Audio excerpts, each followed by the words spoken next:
Bueno, muy buenos días, doctor Almendares, compañeros residentes. El tema de hoy que voy a impartir va a ser el tema de lesiones focales de hígado. Tengo entendido que ya vieron el tema de ya hemos visto el tema de lesiones focales de hígado, pero hemos hecho este abordaje por ultrasonido y por tomografía. En el caso de hoy, también coincidiendo con que mi rotación es resonancia magnética, pues vamos a ver el mismo abordaje, pero por resonancia magnética. Lesiones focales de hígado, ¿qué involucra eso? Pues eso involucra tanto las benignas como las malignas.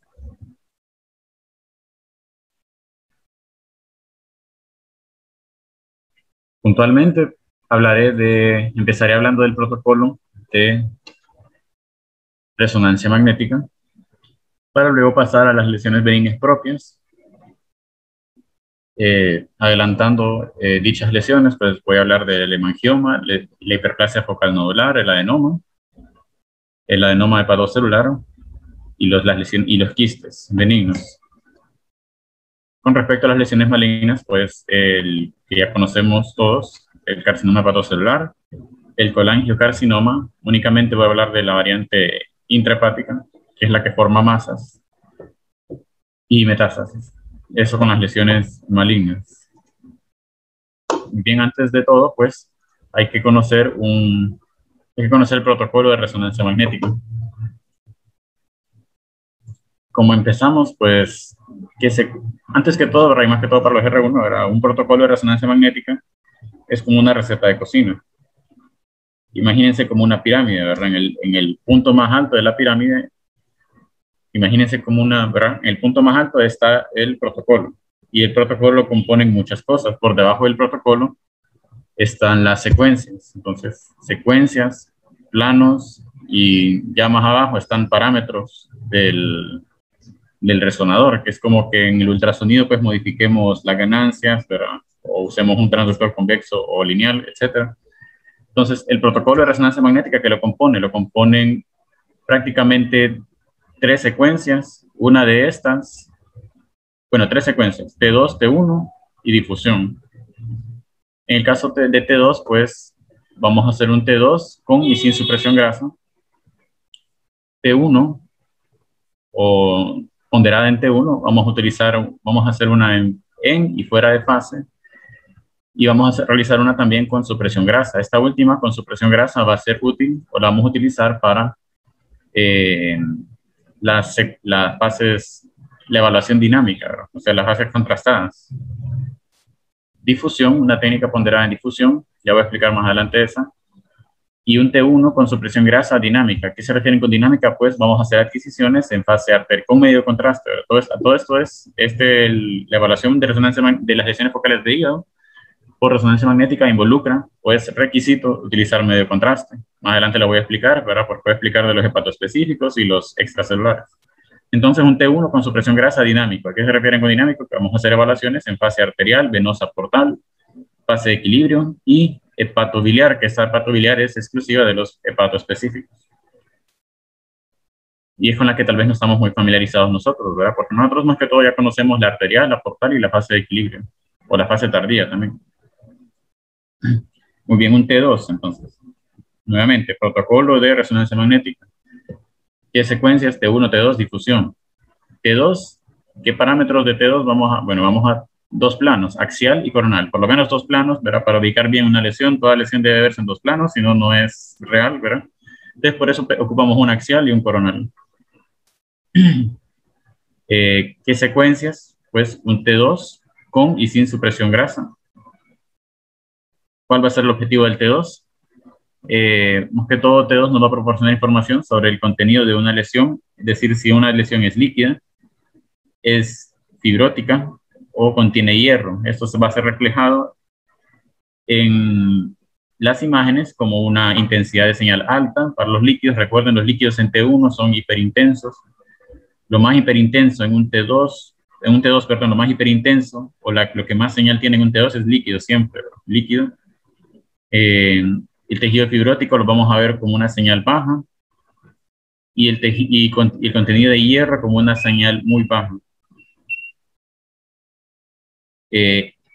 Con y sin supresión grasa, la supresión grasa en un T2 se aplica generalmente, ¿verdad?, para mejorar la visibilidad de las lesiones. Entonces, cualquier lesión líquida, fibrótica o con contenido de hierro, pues un T2 va a brillar y va a ser bien evidente, y al suprimir la grasa, pues nos va a permitir crear un mejor contraste, además de que nos permite ver si una lesión es grasa o no, ya que si suprime en, valga la redundancia, supresión grasa, pues definitivamente es líquida, ¿verdad?, en un T2. Ese es para T2. Entonces, T2 axial coronal con y sin supresión grasa. Finalidad del T2, detectar lesiones líticas, fibróticas y con contenido de hierro. Se van a ver hiperintensas, ligeramente hiperintensas y de baja intensidad de señal, las últimas, las de contenido de hierro. T1 solo ocupamos un plano y es el axial. Ya tenemos un plano coronal T2 que es para referencia, ubicar una lesión, ¿verdad?, en por lo menos 2 planos. Entonces T1 con un axial es suficiente. ¿Qué secuencia vamos a tener un T1? De las más importantes va a ser esta, que tal vez no estamos muy familiarizados, es T1 en y fuera de fase. Esa es una, y la otra es T1 con supresión grasa. ¿A qué se refieren con en y fuera de fase? En la siguiente diapositiva la voy a explicar, pero de manera de resumen, esto es más que todo para detectar si una lesión tiene contenido de grasa intracelular, ¿verdad? Grasa microscópica intracelular. Cualquier lesión que tenga grasa intracelular va a tener una caída de la señal en la secuencia T1 fuera de fase. Entonces, esta secuencia es comparativa. En un lado, generalmente a mano izquierda, vamos a tener el T1 en fase, y a mano derecha vamos a comparar ese mismo plano, el corte al mismo nivel, solo que en fuera de fase. Si esa lesión de interés tiene una caída de la señal, es decir, se mira más hipointensa en fuera de fase, pues es casi seguro que esa lesión contiene grasa intracelular, la grasa microscópica, no grasa macroscópica. La grasa macroscópica, es decir, la del tejido celular subcutáneo, o por ejemplo la de un lipoma, propiamente un lipoma con grasa macroscópica, esas no van a tener una caída de la señal. En cambio, las intracelulares sí, al menos eso explica la literatura. Eso es más que todo. Entonces nos va a permitir, la mejor utilidad va a ser en hígado graso, pero el hígado graso se va a volver negro en fuera de fase, y lesiones con contenido de grasa intracelular, por ejemplo un adenoma rico en lípidos, o incluso un hepatocelular también va a tener esta caída fuera de fase. También un T1 con supresión grasa. Este T1 con supresión grasa, su objetivo más que todo es servir de la fase no contrastada, por así decirlo, para la evaluación dinámica con el medio de contraste. Cuando usamos el medio de contraste siempre hay que suprimir la grasa, y esto para que cualquier hiperintensidad sepamos de que esa hiperintensidad es definitivamente por refuerzo del medio de contraste y no porque sea grasa. Aquí están los objetivos, como le mencionaba, caída de la señal en fuera de fase. Ahora puede haber una caída de señal en fase, que sería lo opuesto, ¿verdad? Que en fuera de fase se mire hiper, y en fase se mire hipo. Esto más que todo se va a observar en las lesiones en donde hay depósito de hierro. Y aquí está pues el objetivo del T1 con saturación grasa, es detectar lesiones de T1 que son con hiperintensidades intrínsecas distintas a la grasa, entonces hemorragia, melanina y detritos proteáceos. Y ahí también pues lesiones que refuerzan al medio de contraste si estamos en la fase dinámica. Entonces T1, supresión grasa, ya sabemos que lo que brille en T1, supresión grasa no contrastada, pues tiene que ser hemorragia, melanina o detritos proteináceos. Aquí está la explicación de qué es un T1 en y fuera de fase. Pues son secuencias emparejadas de eco de gradiente. Tienen el mismo tiempo de repetición, ¿verdad? El tiempo de repetición es el tiempo entre un pulso de radiofrecuencia y otro. Entonces tienen el mismo tiempo de repetición. Lo que varía son los tiempos de eco de gradientes, que son distintos. El tiempo de eco, ¿verdad?, es el tiempo en el que nosotros arbitrariamente decidimos cuándo captar la señal que emite un sitio de interés, ¿verdad? Entonces, lo que varía es el tiempo de eco, y permite identificar el contenido de grasa patológica intracelular de los tejidos. Sus aplicaciones son variadas. Es muy útil, ¿verdad? Más que todo lo vamos a ver hígado graso, o a cambios de infiltración de grasa focal del hígado. También su utilidad está en las lesiones suprarrenales ricas en grasa. En el caso de los adenomas suprarrenales y el mielolipioma suprarrenal, de hecho, parte del protocolo ante una lesión, ¿verdad?, que no encaja dentro de dentro de un adenoma suprarrenal podemos utilizar la resonancia, ¿verdad? Si tiene caída de la señal en fuera de fase, es casi seguro que es un adenoma pobre en lípidos y ya podemos ahí concluir, ¿verdad? Pero ese es tema para otra clase de lesiones suprarrenales. También es útil en los angiomiolipomas pobres en lípidos, este caso, esto pues en riñón y también para el carcinoma de células renales. Nuevamente, esto va a ser tema para otra clase. En hígado, más que todo para hígado graso y para algunas lesiones que pueden tener contenido de grasa intracelular, como los adenomas. Desgraciadamente, los hepatocelulares, los carcinomas, también pueden tener esta pérdida de la señal en fuera de fase, entonces casi la única utilidad en hígado es más que todo para hígado graso. Y aquí está un ejemplo, ¿verdad?, de una secuencia T1 en y fuera de fase, una secuencia GRE. De hecho, todas las secuencias en hígado, a excepción de difusión, son GRE, ecogradiente, esto porque el ecogradiente es más rápido. Y acordémonos que por su cercanía, literalmente porque está debajo del diafragma, el hígado, pues es susceptible a los movimientos respiratorios. Entonces, todas estas adquisiciones, T1, T2, todo eso se hacen en apnea. Entonces, el paciente tiene que ser capaz de tener apnea por lo menos por 12 segundos, 12, 15 segundos. Entonces, no cualquiera lo hace. Entonces, ocupamos una secuencia que sea lo más corta posible o más rápida. Y la única que puede hacer eso, pues, es GRE. Hay otras técnicas, esa va a ser tema para otra clase, ¿verdad?, que incluso no se necesita apnea. Pero hasta el momento, pues, se maneja eso, es GRE. Todas son GRE, debido a su corto tiempo. Y aquí tenemos un ejemplo. La mejor forma de distinguir un en y fuera de fase es que el fuera de fase, si se fijan, tiene este borde negrito, ¿verdad? Entonces, como que pasaron con un marcador, ¿verdad?, subrayando o delimitando todos los órganos. Entonces, las fuera de fase tienen esa característica, tienen un borde hipointenso, que no es real, ¿verdad? Es simplemente por estar fuera de fase, con un tiempo de eco distinto. Y vean aquí, en la suprarrenal izquierda, esta lesión hizo intensa al músculo en T1, perdón, y en T2 tiene caída de la señal, entonces tiene contenido de grasa intracelular. En caso de la suprarrenal, eso es casi 100%, es casi con un alta porcentaje de confianza que es un adenoma suprarrenal, por esa característica, o al menos así lo dice la literatura. Este es otro ejemplo, su mayor utilidad en hígado va a ser el hígado graso. Entonces, la mejor modalidad diagnóstica para la valoración de hígado graso, pues, es la resonancia magnética.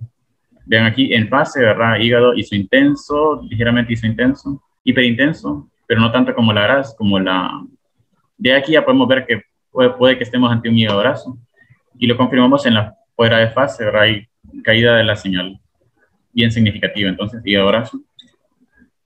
La difusión, solo vamos a hacer un plano axial. ¿Y cuál es el objetivo de la difusión? Pues masas hepáticas, como el carcinoma hepatocelular, el hepatoblastoma y las metástasis.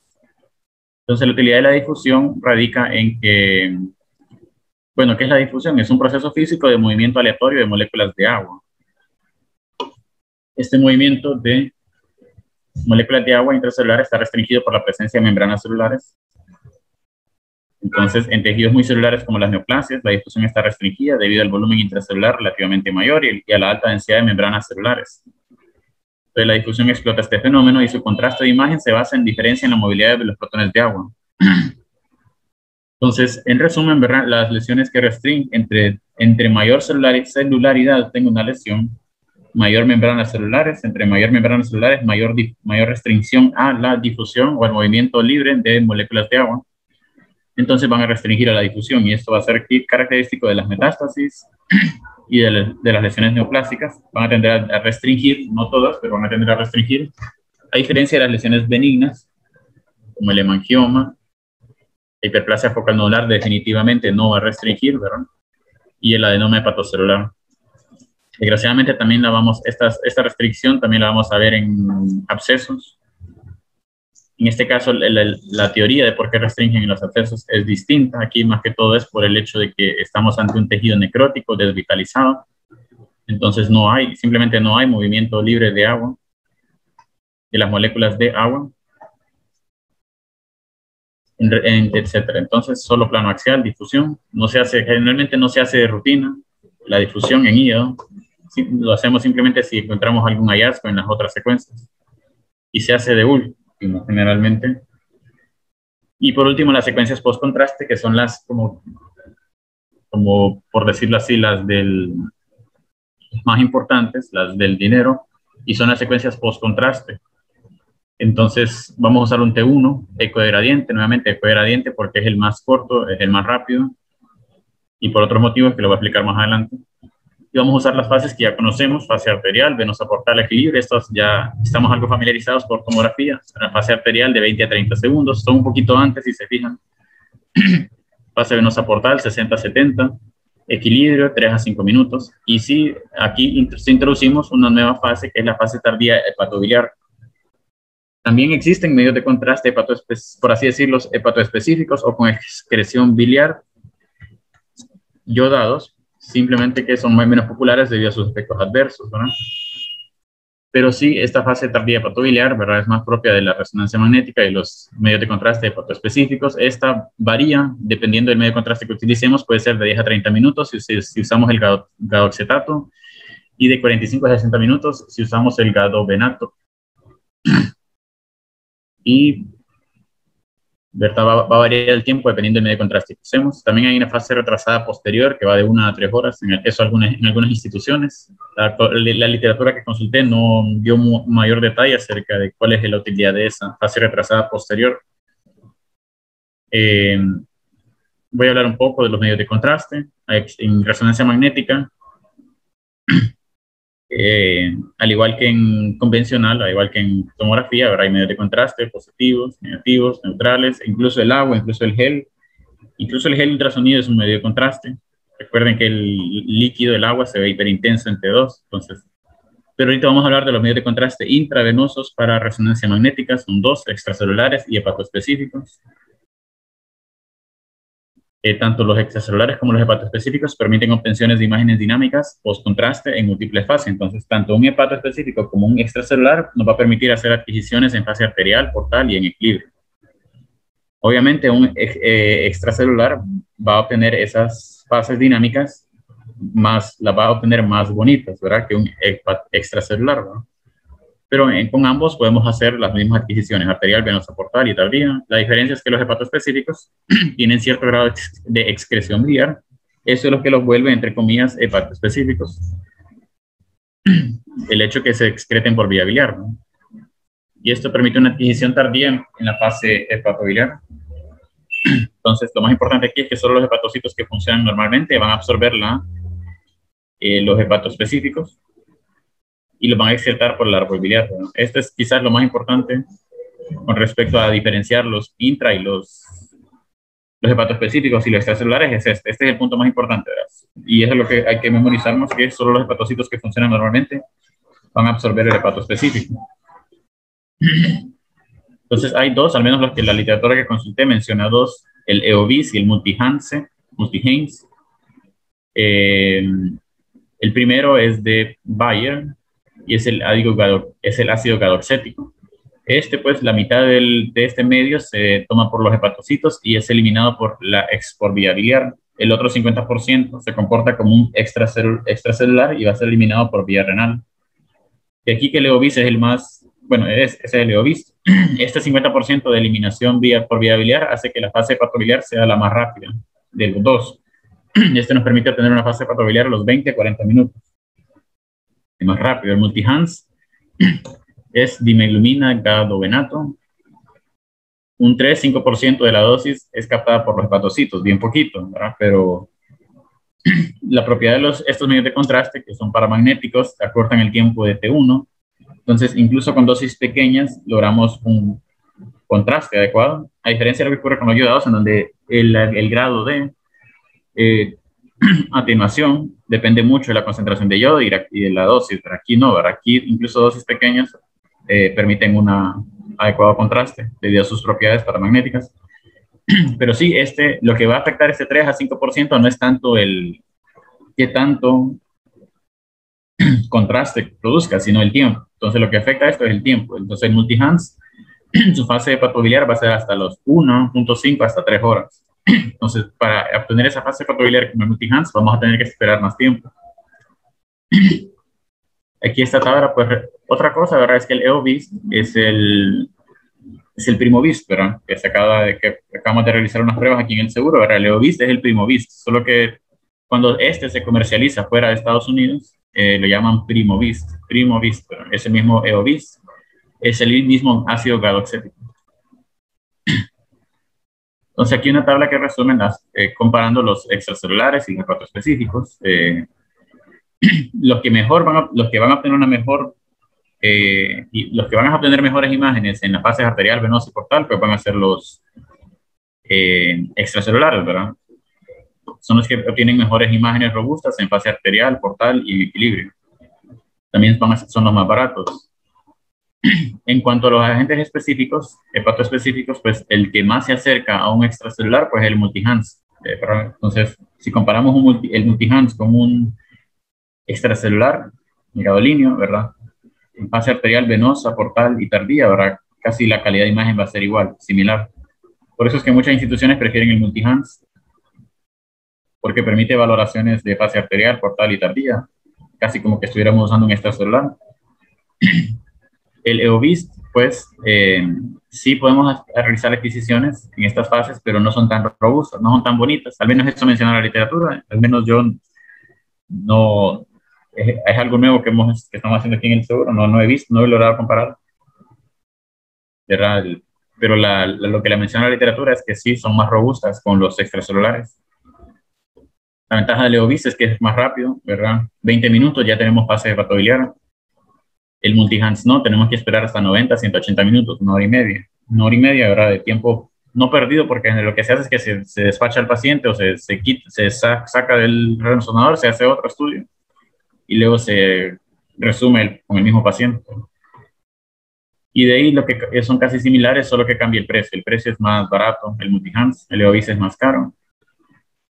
La diferencia es más que todo eso. El multihans tarda más para el hepatobiliar, pero obtiene imágenes más robustas en fase arterial, portal y tardía.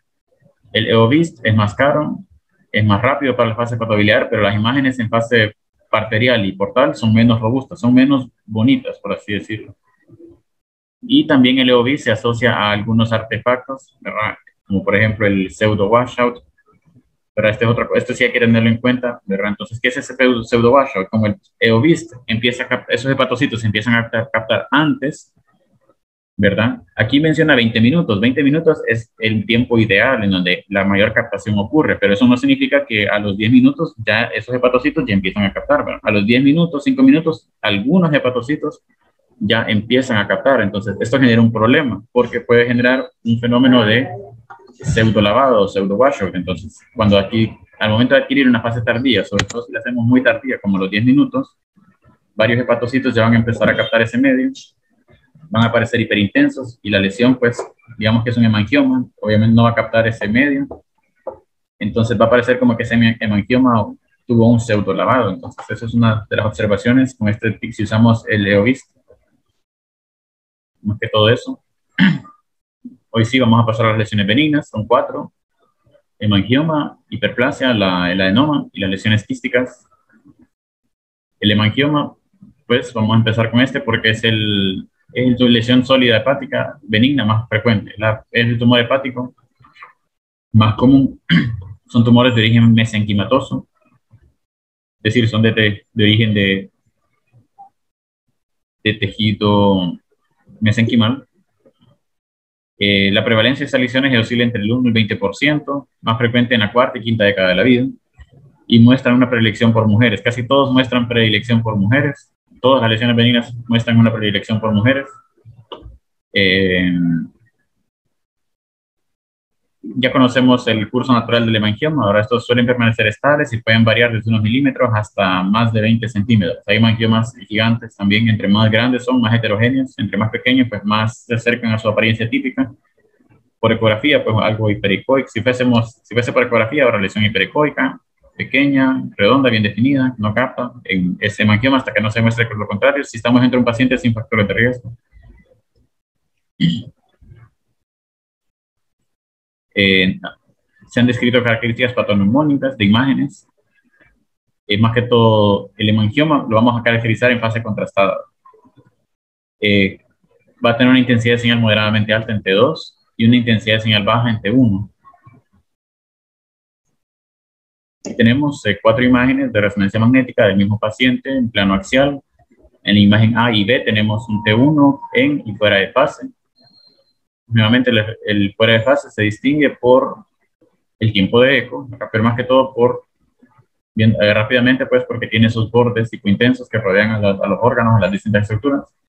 Vean que el hemangioma no tiene caída de la señal en fuera de fase, entonces esto refleja que no tiene contenido graso intracelular. El hemangioma más que todo son endotelio, neoproliferativo y sangre. En la imagen en C, pues es un T2 con supresión grasa, es hiperintenso en T2. Y en la imagen en D, pues es un T1 con supresión grasa, como antesala a la evaluación dinámica que vamos a ver más adelante. Vean, hipointenso en T1, hiperintenso en T2, pero la misma acción. Y aquí pues ya tenemos la fase dinámica. Todos estos son T1 con supresión grasa. Vean que en la fase arterial empieza a reforzar de manera periférica, nodular y discontinuo. Y lo más importante es, aparte de su refuerzo periférico nodular discontinuo, que es una característica, pero no es lo que nos va a permitir decir estamos ante un hemangioma, porque hay hemangiomas que tienen flash filling, que refuerzan, que captan todo el medio de contraste de manera rápida, y no lo hacen de manera nodular y periférica, pero lo que nos va a permitir decir que estamos ante un hemangioma es que si se fijan, este refuerzo tiene la misma intensidad de señal que el reservorio sanguíneo. ¿A qué se refiere con el reservorio sanguíneo? Pues si estamos en la fase arterial, tiene la misma intensidad de señal que la aorta. Y si estamos en la fase venosa portal, que es la F, tiene la misma intensidad de señal que la vena porta. Si estamos en la fase tardía, pues tiene la misma intensidad de señal que la vena porta también. Eso más que todo. Y vean el refuerzo periférico nodular discontinuo. Y en la H es la fase hepatobiliar. Como le mencionaba, solo los hepatocitos que funcionan normalmente van a captar el medio de contraste, lo van a excretar. El hemangioma pues no son hepatocitos, ¿verdad? Es un tumor vascular, entonces no va a captar ese medio de contraste, va a ser hipointenso en la fase hepatobiliar. Aquí tenemos otro ejemplo de un hemangioma, vean, hiperintenso en T2, supresión grasa, y en la evaluación dinámica va captando medio de contraste de manera nodular y periférica, siempre de la misma intensidad de señal que el reservorio sanguíneo, es decir, que la vena de la aorta en la arterial, que la porta en la vena en fase portal. Eso más que todo. Y en la fase ya tardía, que es esta imagen de acá, vean que ya reforzó totalmente, ¿verdad? Hiperplasia focal nodular, lesión encapsulada compuesta por hepatocitos no neoplásicos en una disposición organizada. Aquí la clave pues es que son hepatocitos no neoplásicos, entonces son hepatocitos normales, solo que están en una disposición desorganizada. Todos estos hepatocitos rodean una cicatriz fibrosa central con un vaso arterial distrófico. Es la segunda lesión focal sólida benigna más común después del hemangioma, entonces lo más probable que nos encontremos de manera incidental es un hemangioma, y si no es un hemangioma, lo más probable que nos encontremos sería un hiperplasia focal nodular.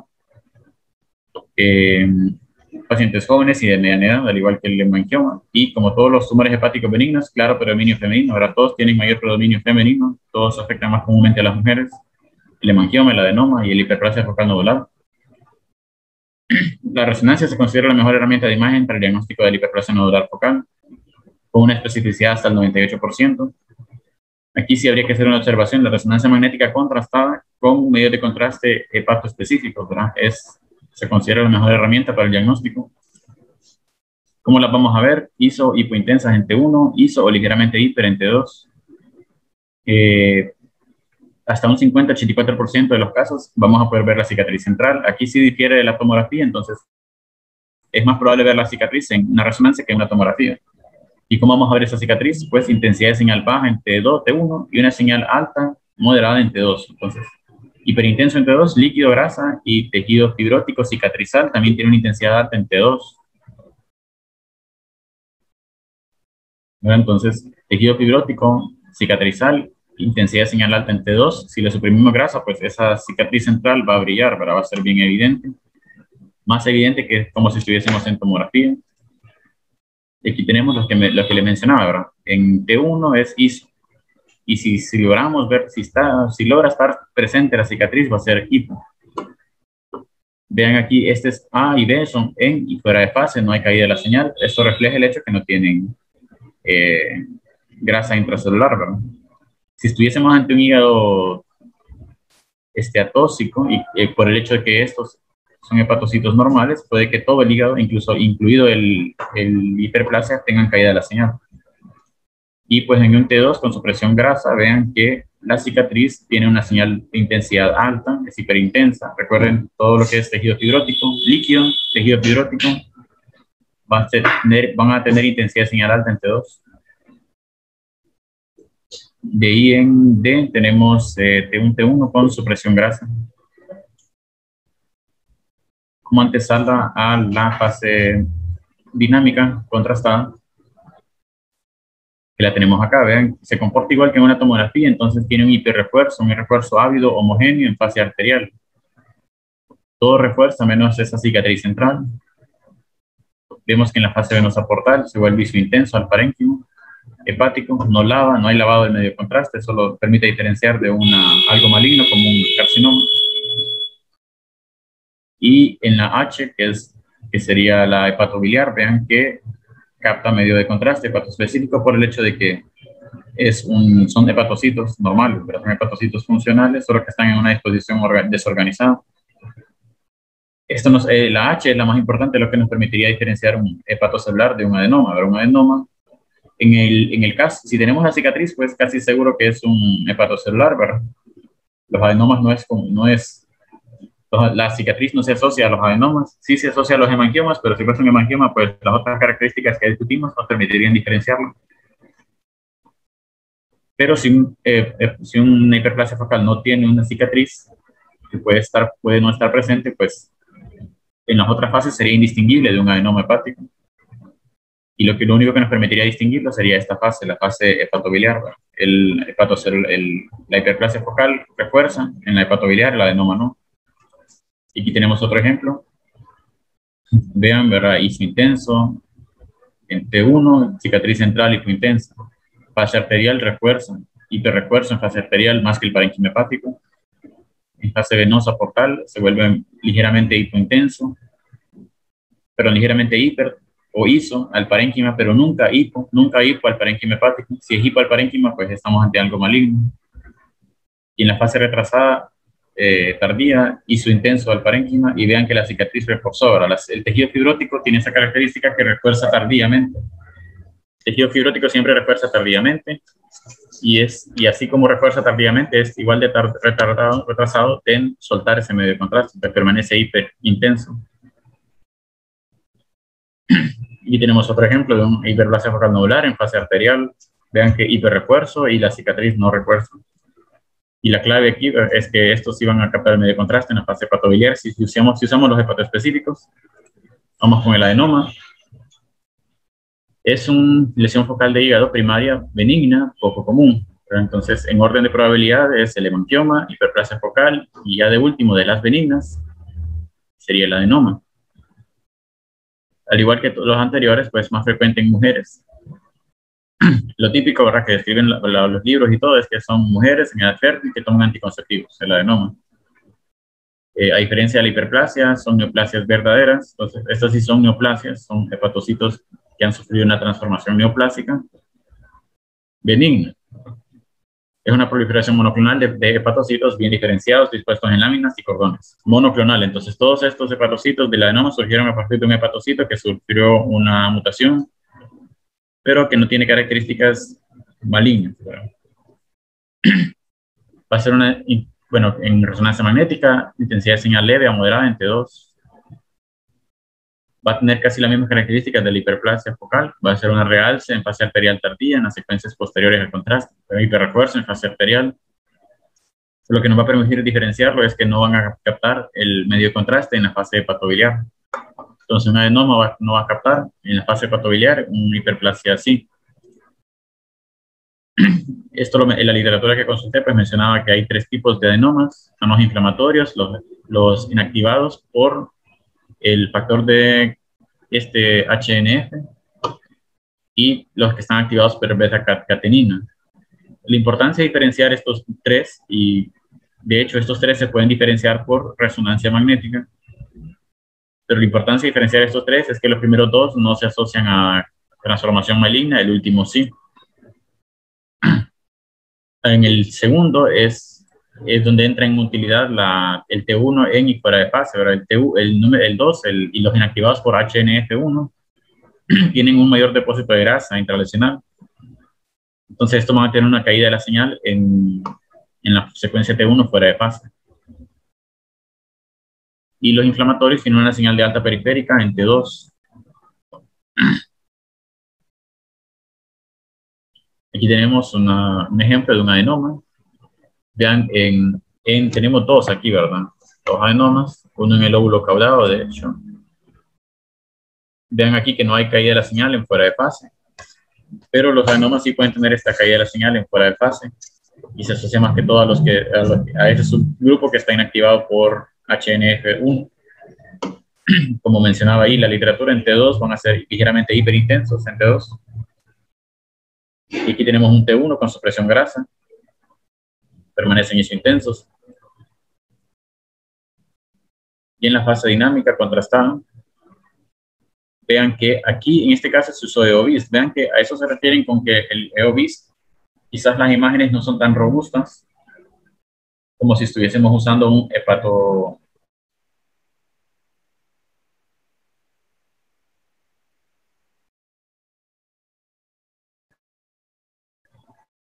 En la imagen hay algunas áreas que empiezan a reforzar, pero no es todo el adenoma que refuerza, ¿verdad? En la fase F, este ya es un fenómeno de pseudo washout, pseudo lavado. Vean que se empieza a volver ligeramente isointenso, pero eso es porque ya el hígado ya empieza a captar ese medio de contraste. El AG, que es la tardía, se ve que es isointenso, es hipointenso al parénquima, pero esto es por el fenómeno de pseudo lavado. Y ya en la imagen en H, pues ya en la fase hepatobiliar, vean que es totalmente hipointenso, y eso es porque no capta el medio de contraste, porque no son hepatocitos, no son hepatocitos normales. Luego las lesiones quísticas benignas son comunes y pueden representar un amplio espectro de entidades. ¿Cómo van a ser estas lesiones? Pues homogéneamente de intensidad baja en T1 y tienen una señal de fluido alta, homogéneamente fuerte en T2. Los márgenes están bien definidos y no se muestra ningún realce en las secuencias posteriores al contraste. Entonces, una lesión quística típica va a ser esa que, ¿verdad? Hipointensa en T1, hiperintensa en T2, sobre todo si usamos T2. Por eso es la importancia de hacer un T2 con supresión grasa, ¿verdad? Así podemos estar casi 100% seguros que es líquido. Sobre todo aquí tenemos el líquido cefalorraquídeo de la médula para comparar, ¿verdad? Y no refuerzan, ¿verdad? En este caso el D es un T1 con supresión y no refuerzan, no captan medio de contraste. Si captan, pues no es un quiste. Son bien definidos. No captan ni en la fase hepatobiliar ni en las fases dinámicas. Ese es un quiste. Etiologías son muchas, posinfecciosos, pueden ser congénitos. Y ahí nos vamos a apoyar más que todo el T2 por la intensidad de líquido que van a presentar, hiperintensa. Los abscesos son lesiones quísticas inflamatorias. Son las lesiones quísticas inflamatorias más frecuentes. Lesiones con pared gruesa. Lo que define un absceso es su pared, ¿verdad? Lo que define un absceso de una colección es la presencia de una pared gruesa que en resonancia va a tener una intensidad de señal baja en T1 y una intensidad de señal alta en T2. Y va a tener un refuerzo progresivo de la pared. El parénquima adyacente muestra intensidad de señal alta en T2 y un realce en fase arterial, ¿verdad? Entonces, en T2 también todo lo que tenga edema va a tener una intensidad de señal alta. Entonces, toda esa pared es algo inflamatorio. Entonces, van a tener una intensidad de señal alta en T2 y todo ese parénquima adyacente inflamatorio va a tener una intensidad de señal alta también en T2. Ven aquí la imagen en A. Vemos, ¿verdad? Esta pared gruesa, hipointensa en T1. Vean el contenido de la lesión. Hiperintenso en T1, ¿verdad? Entonces, estos pueden tener, recuerden que es un absceso, son pus, ¿verdad? Son leucocitos, ¿verdad? Necróticos, y también hay proteínas, ¿verdad? Restos celulares. Entonces, eso explica, en cierto modo, esa intensidad de señal alta en T1 también, que pueden sangrar, ¿verdad? Ahí hay sangre también, entonces, por eso la intensidad de señal es alta. Vean la pared hipointensa, vean esta ausencia de señal hacia la superficie, en la porción dependiente del absceso. Eso es gas, pero tiene un nivel, de hecho tiene un nivel hidroaéreo ahí. En la imagen B, pues es un T2 con supresión grasa, hiperintenso, ahorrar el contenido hiperintenso, te diría que es un contenido líquido. Incluso forma un nivel líquido-líquido, entonces más superiormente es líquido y más abajo ya es más, la intensidad empieza a bajar, pero debido a que es más denso. El gas permanece hipointenso y vean que tiene un halo hiperintenso, la pared es hiperintensa en T2, es una pared inflamatoria. Y el parénquima también empieza a aumentar, con un aumento de la señal por el edema. La imagen en C es la fase arterial, vean que esta pared empieza a reforzar de manera discontinua, entonces los abscesos empiezan a reforzar más hacia lo central y toda la pared refuerza completamente en la fase venosa. En la fase arterial es donde vamos a ver ese signo de la doble pared, en donde la pared más interna empieza a reforzar y la más externa, que es la misma pared, ¿verdad? Pero lo más externo no refuerza, entonces vamos a tener esa doble pared hipo, ¿verdad? De adentro hacia afuera. Vean que el parénquima también empieza a reforzar, esto por los cambios inflamatorios. Y todo esto es más marcado en la fase venosa, toda la pared ya reforzó, todo el parénquima adyacente refuerza por el edema, el contenido no refuerza, ¿verdad? Porque es necrótico, persiste el nivel hidroaéreo. Esto es un absceso, ¿verdad? El principal diagnóstico diferencial aquí sería una metástasis, pero las metástasis quísticas desgraciadamente se pueden comportar igual. En el caso que hubiese gas, como en este caso, gas y cambios inflamatorios en el parénquima hepático, cambios inflamatorios extensos en el parénquima, ya tal vez esa diferenciación no sea tan difícil, pero si no tuviese gas, si la pared no fuese tan gruesa y si no hubiese tantos cambios inflamatorios en el parénquima, y si fuesen múltiples, ahí sí la diferenciación entre un absceso y una metástasis quística puede representar un problema. Además que los dos restringen, ¿verdad? Y ahí se va a apoyar uno de la clínica más que todo y dar los dos diagnósticos diferenciales. Ahora sí vamos con las neoplasias malignas. Tenemos el hepatocelular. Es la neoplasia maligna, es una neoplasia de origen hepatocelular. Neoplasia maligna de origen hepatocelular. Es la primaria hepática más frecuente. Primaria hepática, ahora primaria porque la más frecuente maligna son las metástasis. Si encontramos algo maligno en el hígado, lo más probable es que sea metástasis. Y si fuese algo primario, pues sería el hepatocelular. Casi exclusivamente se produce en el contexto de la enfermedad hepática crónica y la cirrosis. Es casi exclusivo de los cirróticos o pacientes con enfermedad hepática crónica. Existe un protocolo, el LIRAT, se va a hacer un tema para otra clase, pero es tanta la especificidad y la sensibilidad por imágenes que permiten el diagnóstico de un hepatocelular si cumple todos los criterios sin necesidad de biopsia. Sin necesidad de biopsia. Entonces, características, pues, intensidad baja en T1, ligeramente alta en T2. Y lo que va a definir el hepatocelular, o uno de lo que le va a añadir puntos, es que tiene un realce arterial heterogéneo en fase arterial tardía, y lo más importante, el lavado del medio de contraste se va a volver hipo en fase venosa portal y definitivamente hipo en fase tardía, y el realce capsular, ¿verdad? El realce de la cápsula fibrosa en la fase tardía. Esto junto al tamaño, si no me equivoco, son uno de los criterios que suma puntos y permite clasificar al hepatocelular como un LIRAT 5. Pero ahí LIRAT 5 es casi seguro que es con alto índice de confianza que es un hepatocelular, no ocupa biopsia. Entonces, ese realce heterogéneo, fase arterial tardía, el lavado y la cápsula fibrótica que refuerza en la fase tardía. Y aquí tenemos, ¿verdad?, ejemplos de un hepatocelular. Un paciente cirrótico, vean que no hay caída hay una ligera caída de la intensidad de señal en fuera de fase. Estos hepatocelulares se asocian a contenido de grasa patológica intracelular, ligeramente hiperintensos en T2, y con supresión grasa ya es más marcado esa hipointensidad, ¿verdad? Generalmente estos hepatocelulares tienen grasa, ¿verdad?, intracelular. Y aquí tenemos en la fase dinámica, que es la del dinero, por así decirlo. Vean que hiperrefuerzo heterogéneo en fase arterial tardía. Y ya en la fase portal ya empieza a presentar un lavado, ¿verdad? Se vuelve hipointenso en fase venosa portal. Y definitivamente en fase de equilibrio, ¿verdad? Puede que no tengan este lavado en la fase portal, y en estos casos va a ser necesario hacer una fase tardía. Si ya empiezan a tener este lavado en fase portal, no es necesaria la fase tardía. Vean aquí que no se incluye la fase hepatoespecífica porque no es necesaria. Ahora, en el caso de los hepatocelulares, lo que lo define pues, es ese comportamiento en la fase dinámica, arterial, portal y tardía. No tanto en la hepatobiliar porque ya sabemos que no van a captar el medio de contraste hepatoespecífico. Y bueno, ese es, ahora ese es el hepatocelular, el colangiocarcinoma intrahepático. Segunda neoplasia maligna hepática primaria más común. Es al 10 al 20% de todas las neoplasias malignas hepáticas primarias. Hay varios patrones, ¿verdad? Están los formadores de masa, infiltrantes periductales o intraductales. Vamos a tratar los formadores de masa, ¿verdad? Que son los intrahepáticos y que es el más común también.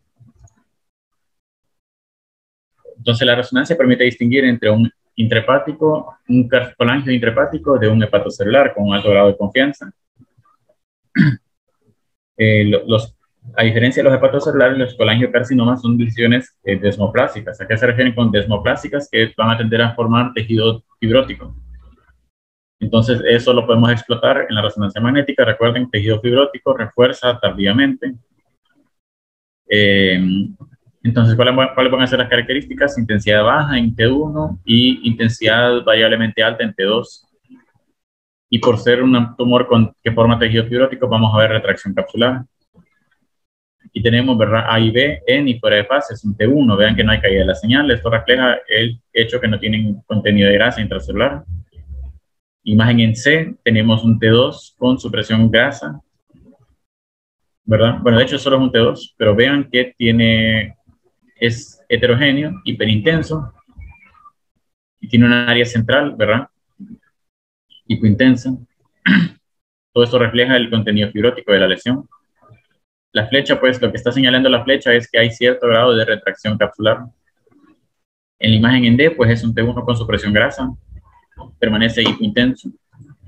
Pero lo que nos va a permitir distinguir un colangio de un hepatocelular, pues, es la fase dinámica. La fase arterial, venoso portal y la fase intersticial. La intersticial es la misma equilibrio.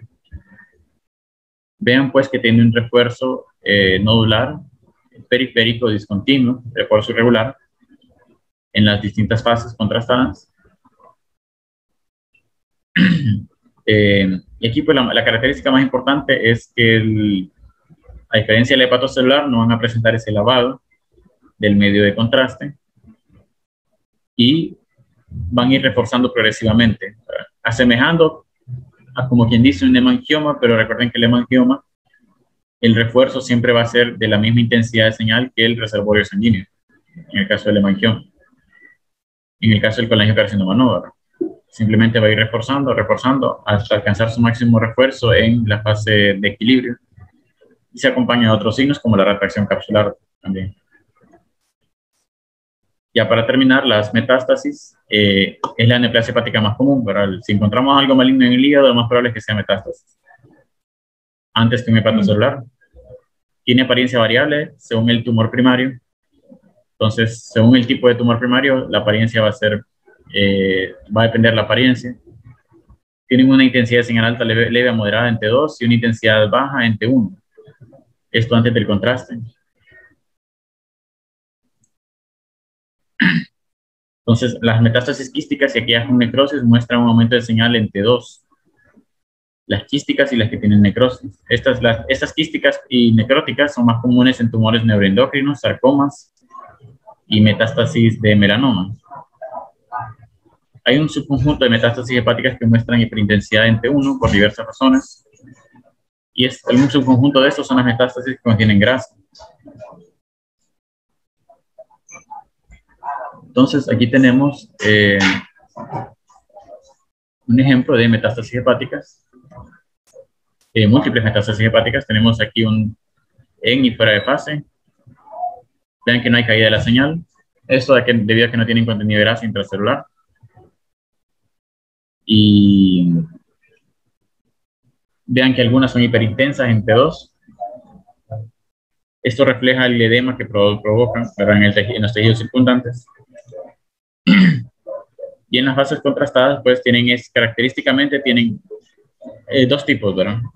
Metástasis hipervasculares y las hipovasculares. Ambas refuerzan, ¿verdad? La única diferencia es que las hipervasculares van a reforzar todas se van a comportar como un hepatocelular. Entonces, hiperrefuerzo heterogéneo en fase arterial tardía y van a tener lavado en las otras fases. Que es el ejemplo de esta lesión de acá, no sé si la pueden ver, que está en el segmento 2, si no me equivoco. Vean, hiperrefuerzo heterogéneo, casi toda la lesión reforzó, pero y en la fase venosa tienen lavado. Y queda solo esa lesión en anillo, ¿verdad? Solo queda reforzando la periferia. Esa es una hipervascular, y las hipovasculares sí refuerzan, pero van a reforzar en anillo desde la fase arterial, ¿verdad? Y el centro va a ser hipointenso, con hiporrefuerzo o sin refuerzo. Y también estas lesiones van a restringir a la difusión.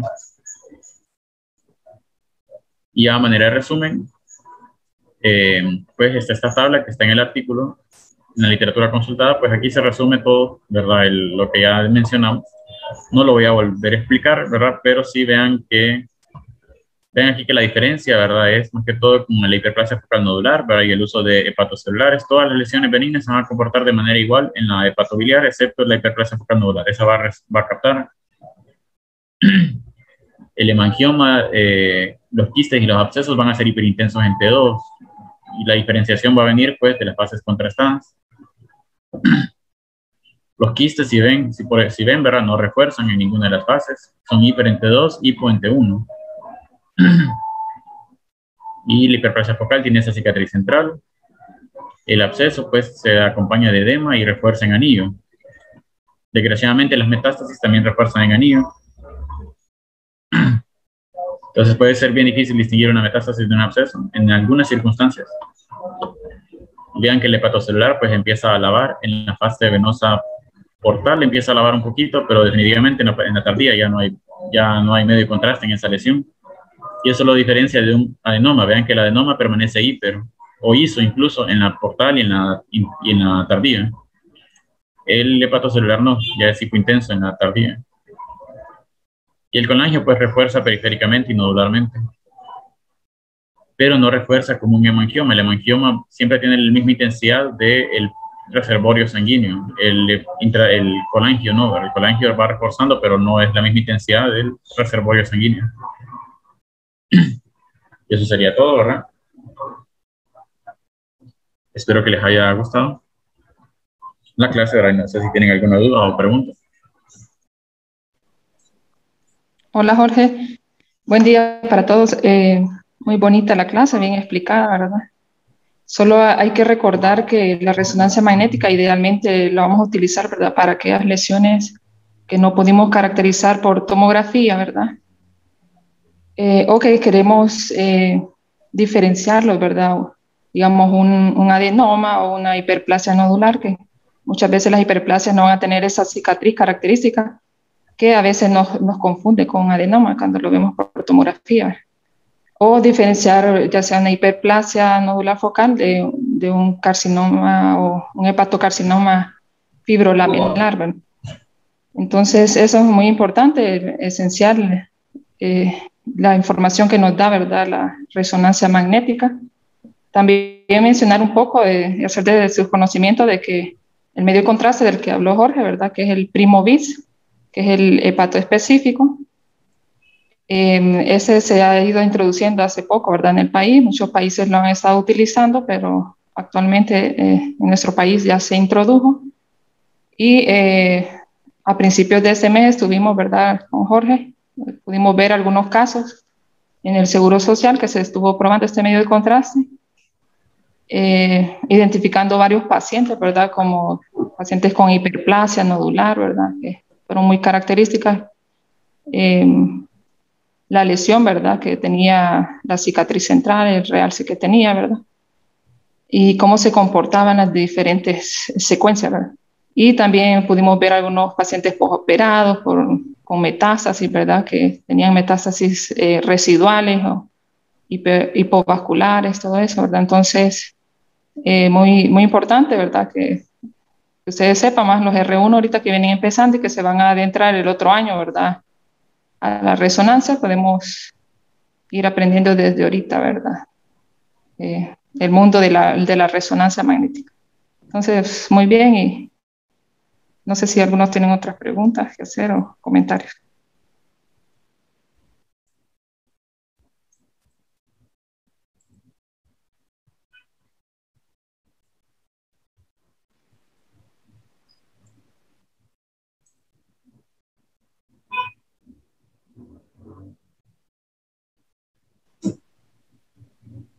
Si no damos por terminada la clase.